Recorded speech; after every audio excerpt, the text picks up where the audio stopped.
युवकास धडक मारून ठार करणाऱ्या वाहन चालकाविरोधात गुन्हा दाखल। उपचारादरम्यान झाला होता मृत्यू। पुसद पोलिसांकडून तपास सुरू। पुसद ते दिग्रस रोडवरील Vitthal Awhad Indian gas agency जवळ दिनांक 30 सप्टेंबरला रात्री 7:30 वाजताच्या दरम्यान अज्ञात वाहनाच्या धडकेमध्ये एक युवक गंभीर जखमी झाला होता।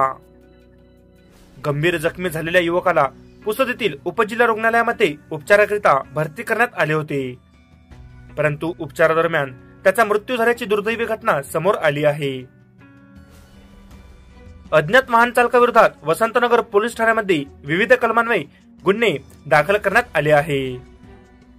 महागाव तालुक्यातील गुंज येथे राहणारा मृतकाचा लहान भाऊ माधव भीमराव चाकोते वय 38 वर्ष यांनी दिलेल्या तक्रारीवरून अज्ञात वाहन चालकाविरोधात चौकशी अंती व पंचनामा केल्यानंतर दिनांक 1 ऑक्टोबर 2024 रोजी सकाळी 11:17 विविध कलमान्वये गुन्हे दाखल झाले आहेत। तर अज्ञात वाहनाच्या धडकेमध्ये शिवराज भीमराव चाकोते वय 40 वर्ष याचा मृत्यू झाला आहे। प्राप्त माहितीनुसार शिवराज हा काही कामानिमित्त पुसद येथे घटनेच्या दिवशी आला होता। रात्रीच्या वेळी अज्ञात वाहनाने त्याच्या ताब्यातील वाहन भरधाव वेगाने व निष्काळजीपणाने चालवून शिवराजला धडक दिली होती। त्या धडकेमध्ये तो गंभीर जखमी झाला होता। अज्ञात वाहन चालकाचा शोध वसंतनगर पोलिसांकडून घेतला जात आहे।